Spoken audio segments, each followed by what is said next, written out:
Since the dawn of human civilization, people have had to figure out something cool to do with their hair. And while hairdo trends throughout history may seem trivial, they can actually reveal quite a lot about a particular culture. So, today we're going to take a look at some of the most popular hairstyles throughout history. But before we get started, be sure to subscribe to the Weird History channel. After that, leave a comment and let us know what other fashion-related topics you would like to hear about. Okay, not too much off the top, because someone decided mullets aren't cool anymore. Hair was a big deal in ancient Egypt. In the Old Kingdom, bob haircuts were common among the elite, although lengths varied. Meanwhile, both men and women of lower and middle classes shaved their heads or wore short hairstyles. What they did not do was wear the elaborate hairstyles and wigs that signified high status, because that was against the law for enslaved people, servants, and non-royals. Elite styles became more creative in the New Kingdom, with curls, ladder cuts, braids, and angles incorporated into the bob styles. These bob cuts probably featured a person's own hair, but tripartite cuts could be achieved with either real hair or wigs. For the tripartite cut, two long sections of hair fell to both shoulders, while hair across the brow formed a heavy bang. This type of haircut can actually be seen in funerary masks and statuary of various types. It was more common among women, however, since only sacred men were allowed to don this particular style. You non-sacred dudes can settle for a bowl cut. Children in Egypt also wore distinctive hairstyles. Boys had shaved heads on one side with long hair on the other, while girls cut their hair at the middle of their necks, leaving one longer side section that reached the shoulders. These longer sections of hair could then be braided or twisted.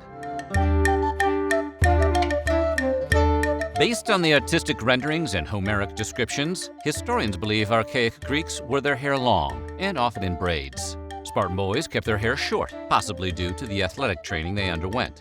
Hair pulling is decidedly un-Spartan-like, so you might as well eliminate the temptation.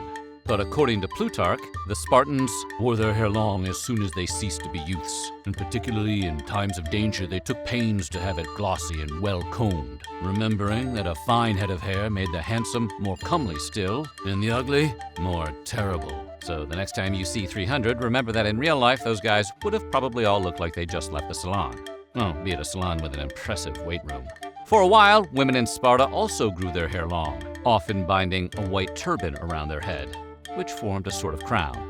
But later, Spartan women began to wear their hair shorter. This may have had something to do with a marriage practice that involved cutting off the bride's hair. Hairstyles in Athens during the 5th century BCE had some commonalities with those in Sparta, as cutting hair when one reached puberty was the norm. Once Athenians reached adulthood, however, they grew their hair long again. Long hair was worn in crown styles by both men and women, with knots, chignons, clips, and bands used to hold the hair in place. Athenian women wore gold and leather bands, or hairnets woven with gold and silk. They also sometimes wore cloth head coverings made of wool and silk, with their hair wound in elaborate patterns amid the materials. The origins of the shikha are unclear, but the tuft of hair worn at the back of the head originated in India as early as 200 BCE. The shikha are associated with the caste system in Hinduism. It varied by location, but generally Brahmins, priests within the caste system, wore them to indicate their position and devotion. Also known as bodhi or tiki, the small patch of hair was meant to protect the Brahmin and prepare him to face everything in life with clarity and wisdom, which is a pretty awesome haircut. The idea was that with shorter hair around the rest of the head, the brain wouldn't become too hot and would maybe work better. Brahmins wore the shikha in a knot when they went into public, but removing the hair was considered a sin. Hairstyles in the Roman world changed significantly over its centuries-long history, but one aspect stayed consistent. Hair was usually tied to age and social status. For example, in imperial Rome, enslaved males shaved their heads to distinguish themselves from their free counterparts. Meanwhile, Vestal virgins demonstrated their chastity by wearing their hair in elaborate styles, incorporating multiple braids. During the earliest days of the Roman Republic, most men and women wore simple hairstyles, often incorporating curls into their tresses. With the introduction of barbers around 300 BCE, shorter styles became common, such as mohawks and high fades. Probably. It wasn't until the Augustan period that hair became intertwined with excess. Women began to wear tall, curly hairstyles, sometimes using wigs full of additional curls to amplify the height. Such an elaborate haircut was tied to wealth and importance and took a lot of time to style. So many wealthy women kept people enslaved specifically to fix their hair. Romans were also keen on dyeing their hair and used all kinds of natural materials to do so. Men and women often dyed their hair gold or red. If they were wealthy enough, some people even sprinkled gold dust into their hair. Other bleaching agents like flower pollen and flower petals were used, as were harsher products that could cause hair to fall out. Romans used to dye gray hair as well, blending ashes, nutshells, and worms for a dark color. One recipe for dark hair dye included charred eggs, leeks, walnut shells, and leeches. Yeah, leeches. They're kind of like little barrettes when you think about it. Based on archaeological evidence, Vikings were actually pretty well groomed and well equipped with things like combs and tweezers. Historians also believe Vikings bathed once a week, changed clothes on a regular basis, and combed their hair every day, which is more than some people you've probably met. A carving on an archaeological relic known as the Oseberg ship even depicts a male head with a crisply maintained long mustache and beard. Evidence suggests that the hairstyles of Viking men resembled reverse mullets. An Anglo-Saxon letter written in Old English describes Viking hair as a Danish fashion with a shaved neck and blinded eyes, indicating there was fringe along the front of the face. Men may have braided the front sections to keep them out of the way. As for the women, evidence indicates they wore their hair long, often in braids or knots, and decorated with pins and ribbons. The Maya were the most powerful force in Mesoamerica between the 3rd and 10th century CE. But most of the existing descriptions of them come from the Spanish conquistadors. Based on those records, both Mayan men and women wore long, high ponytails.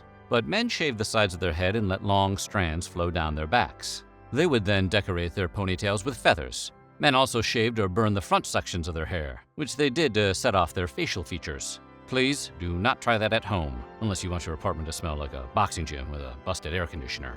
Mayan women often styled their long hair into braids or sometimes wore headdresses. Like the men, they also incorporated accessories into their ponytails, often adding ribbons and ornaments.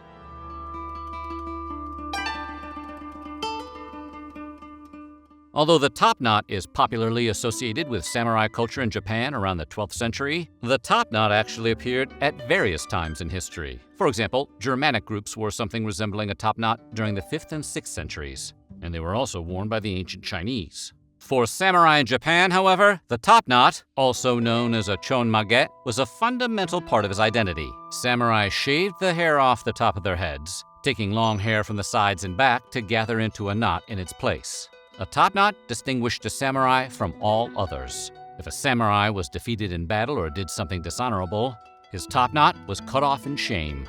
Oof, what if it got snagged on a tree branch or something? Hopefully they wore plenty of hats. In the 19th century, however, the top knot either became taboo or was banned, depending on the interpretation. Prior to the Italian Renaissance, Italian women and men wore their hair relatively long. Women gathered their long hair atop their heads, while men tended to keep their hair somewhere between their chin and shoulders. Hair was often lifeless and dirty, and people suffered from lice and other parasites on their scalps. Should have used conditioner. But during the 15th century, concerns for morality and cleanliness prompted a change in how individuals presented themselves. Venetian women started wearing their hair in what was called the fongo, or mushroom, which featured 2 locks of hair wound in ribbons around the head with a fringe adorning the face. Sounds pretty nice, but according to the 1480 decree of the Council of Ten in Venice, these women were wearing indecent hairstyles and were pretending to be men. As a result, Venice banned the mushroom, a style that hid the forehead, and ordered hair to be drawn back behind the head and the forehead and face to be made free of it, that they may be seen to be women, just as God made them.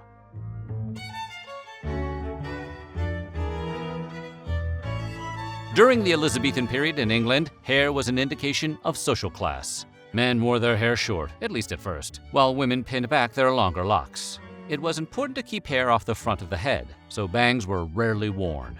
Also, most men and women wore hats or coifs, and were careful not to leave their heads exposed. Later, in the 16th century, men began growing their hair longer and also wore beards and mustaches. Those never go out of style.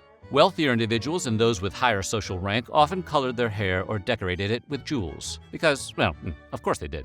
Rich folk were even known to coordinate their hair dye with their clothes for special occasions. And when dyeing one's hair wasn't an option, people resorted to wigs. Queen Elizabeth herself was said to have had more than 80 wigs. It's good to be the queen. With or without a wig, curly and frizzy hair was desirable. According to Philip Stubb's Anatomy of Abuses, written in 1583 as a criticism of women's hairstyles, a woman's hair was curled, frizzled, and crisped, laid out in wreaths and borders, from one ear to another, and, lest it should fall down, it is underpropped with forks, wires, and I cannot tell what. Boy, Philip was really dazzled by women's hair, like a kid seeing a magic trick. Women with thin hair or hair that lacked frizz were known to use animal hair or even purchase the hair of children to supplement their own. Don't ask where they got it from. So what do you think? Would you wear any of these hairstyles? Let us know in the comments below, and while you're at it, check out some of these other videos from our weird history.